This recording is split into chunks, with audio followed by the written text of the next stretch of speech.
Ikaze kuri ino video. Amazina yanjye nitwa Cliff Irambona, abantu mwizera mu itorero ry'Adventiste umunsi wa karindwi rya Zindiro. Nk'uko rero bamwe mwabyumvishije, hari gahunda yateguwe n'itorero aho turi kuganira ku mikoreshereze y'ikoranabuhanga n'imbuga nkoranyambaga mu bikorwa by'ivugabutumwa. Umukuru w'itorero Elder Aaron Nshimyumuremyi hari icyigisho yateguye cyiza kandi cyerekana uburyo ikoranabuhanga ndetse n'imbuga nkoranyambaga bikwiye gukoreshwa mu ivugabutumwa. Niba utarakirebye kiri hasi muri comment uraza kukibona. Ariko mbere yuko dutangira gahunda y'uyu munsi, mureke dusenge. Data twese uri mu ijuru, izina ryawe rihabwe icyubahiro. Turagushimira ko wemeye yuko ubwenge bugwira mu gihe nk'iki ngiki, ubwo insengero zifunze abantu bakaba badashobora kubona uko baterana bahuye, ukaba waremeye yuko ubwenge bugwira abantu bakagira byinshi bakora ndetse bageraho bishobora gutuma n'ubundi babasha kuvuga ibyanditswe byawe byera bari hamwe. Ngaho mutangabugingo, nyemera ngusabe kugira ngo muri aka kanya twongere ubwenge, twongere ubumenyi kugira ngo tubashe kubisobanukirwa. Uduhereze mutangabugingo kumva yuko buri wese akwiye kugira uruhare kugira ngo tubashe kujya duterana neza, kandi ibyo ushaka n'ibyo ushima mutangabugingo byo gukomeza kubaho, dusabye tubyihimye mu izina ry'Umwami Yesu Kristo, amen. Uyu munsi rero tugiye kurebera hamwe imbuga nkoranyambaga n'iki, zikora gute, ese ni gute umuntu akwiye kwitwara igihe ari gukoresha imbuga nkoranyambaga. Ariko by'umwihariko turaza kwibanda kuri Zoom. Ese ubundi social media cyangwa se imbuga nkoranyambaga ni iki? Ahari handi ushobora kumvamo amagambo abiri, imbuga ndetse no gukoranya imbaga. Ariko amagambo yoroshye ni ahantu abantu bashobora guhurira, ariko ahangaha binyuze muri computer, telefone, hakoreshejwe internet.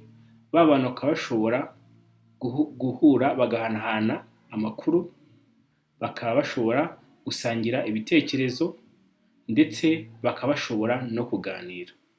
Urugero dushobora gutanga ni nka Facebook, WhatsApp, Twitter, YouTube ndetse na Zoom.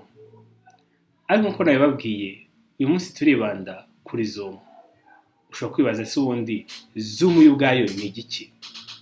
Abenshi murayikoresha cyangwa se mushobora no kuba mutayikoresha, ariko kutayikoresha uyu ni umwanya wo gusobanukirwa Zoom icyo ari cyo, ndetse nyuma yo gusobanukirwa icyo ari cyo akabasha no kuba yamenya uko akwiye kuyikoresha. Zoom ni imwe mu mbuga nkoranyambaga zihuza abantu bakabasha kuba bavugana, umwe akavuga undi akamusubiza banarebana. Zoom rero ikoreshwa akenshi mu manama, igakoreshwa mu materaniro, ikongera igakoreshwa no mu mashuri mu kwigisha. Ariko by'umwihariko mu itorero ry'Adventiste umunsi wa karindwi rya Zindiro, twebwe tuyikoresha mu materaniro muri iki gihe insengero zitemerewe gufungura kubera icyorezo namwe mwese muzi cya coronavirus cyugarije isi yose, cyanatumye insengero abantu badabasha guhura. Ariko nubwo ibyo bimeze gutyo, dufite amahirwe yuko ibyo byaje uru rubuga ruhari kandi abantu bose babasha kurugeraho. Ushobora kwibaza ati se ubundi urwo rubuga narusanga hehe, narukoresha gute? Reka turebere hamwe uko uru rubuga ushobora kurubona. Hari abakoresha computer, bo akenshi ntabwo bibagora, ariko uyu munsi ndibanda ku bantu bakoresha telefone kuko nizo abantu benshi bafite. Tugiye kurebera hamwe uburyo uru rubuga warushyira muri telefone yawe ya Android. Ukanda handitse Play Store, hanyuma ukajya aho basacingira cyangwa se aho bandika ukandikamo Zoom. Umaze kubyandikamo ukemeza, niyo ihita ibanza, niyo iza bwa mbere. Hanyuma ugakanda install, kugira ngo murabibona hiri, ihita itangira kuyidownloadinga, bigatwara umwanya utari munini, nyuma y'amasegonda makeya ikaba igezemo. Ubu rero imaze kuba installed, irayisikaninga ubundi yemeze. nyuma yaho rero ngira ngo murabona ko ubu ngubu dushobora kuba twayifungura. Noneho twamaze gushyira urubuga rwacu muri telefone yacu ya Android. Ni gute nabasha kwinjira mu iteraniro, cyane cyane igihe nzi yuko ayo materaniro ahari bamaye na details zayo? Ahangaha nihuse rero hari uburyo bubiri ushobora kwinjira mu materaniro. Uburyo bwa mbere, ushobora kwinjira mu materaniro ukoresheje ibyo bita ID na password. Ni umubare baba baguhaye w'aho hantu ayo materaniro ari buze kubera cyangwa se icyo gikorwa, ndetse n'ijambo ry'ibanga cyangwa se umubare w'ibanga urubuze gukoresha kugira ngo ubashe kugeramo. Ubwo buryo bwombi tugiye kurebera hamwe, kuko buri gihe iyo dutangaje amateraniro yacu azabera kuri Zoom, ubwombi turabwerekana. Reka manze mbereke aho biba biherereye kuri ka kantu tujye dutanga buri gihe kerekana abantu bazakora muri gahunda. Ngira ngo murabona hano hari ID ndetse n'ahangaha hari password, nibyo ukoresha. Link yo akenshi ikunze kuba iri ku zindi mbuga nkoranyambaga zacu ndetse no muri groupe yacu ya WhatsApp. Mugenzi wawe ashobora kwiguhereza kuri WhatsApp, ashobora kuri message. Reka turebere hamwe ukuntu ushobora kujyamo ukoresheje ubwo buryo bwombi. Fungura Zoom yawe, kanda join meeting, shyiramo ID yawe, uyandike neza, ukande join. Hanyuma baraguhereza ushyira password, wandikemo ya password ufite. Nuyandika nabi bazagusubiza wongere uyandike neza. Ni ikintu cyo kwitondera, iyo utanditse neza ntabwo ushobora kugera aho abandi bateraniye, ariko yanditse neza bakugeza aho ukwiye. Guhindura izina ryawe rero, kanda kuri participant, hanyuma urabona list y'abantu bari muri iryo teraniro, ukande ku izina ryawe, hanyuma uhitemo rename.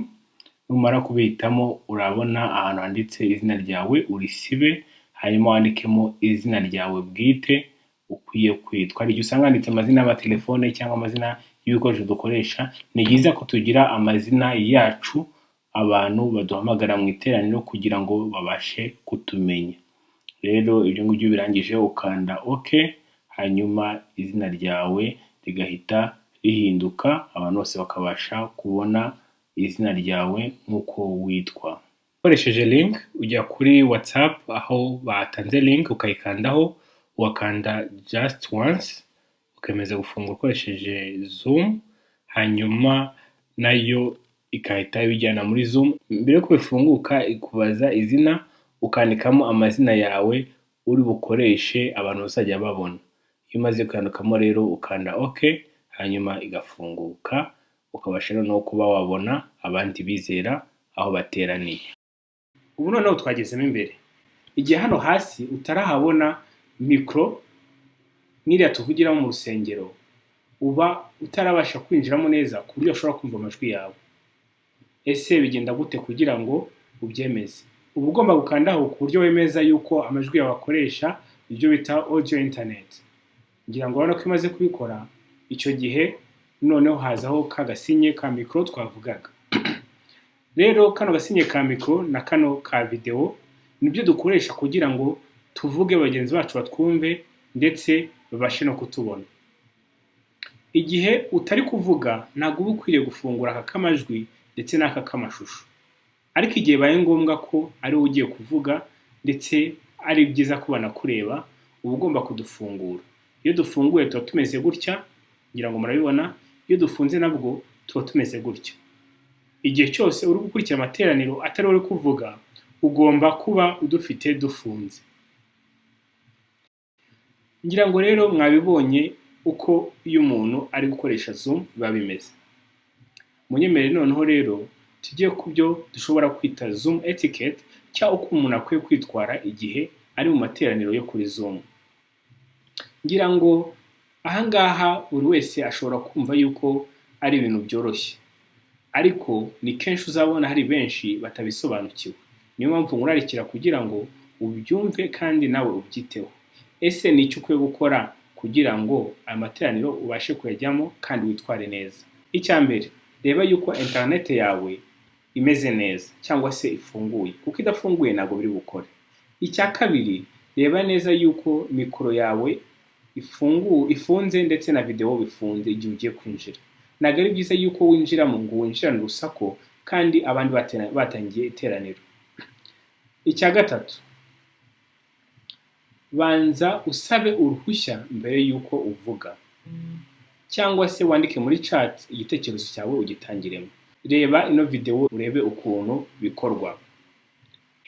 Kanda hari utudomo dutatu cyangwa kurimo, ubundi ukande raise hand, hanyuma uraza gutubona sinya y'akaganza yaje kuri profile yawe cyangwa ahantu hari ifoto yawe. Kwandika kuri chat, kanda hari utudomo dutatu cyangwa se kurimo, hitamo chat, hanyuma wandike ubutumwa bwawe, nurangiza ukande send, buragera kubizera bose. Ikindi navuga umuntu aba akwiye gukora igihe ari kuri Zoom no gufunga mikoro yawe noneho igihe utari kuvuga. Igihe uri kuvuga ni byiza ifungura, igihe utari kuvuga igomba kuba ifunze irimo ka karongo k'umutuku. Niba internet yawe itameze neza ukabona biri gucikagurika cyangwa se ugenda bakubwira ko atari kumva biri gucikagurika, ni byiza yuko uvuga ufunguye mikoro ariko amajwi akaba ari nyine agenda, kubera yuko kuri video hoho wakomeje kuhafunga.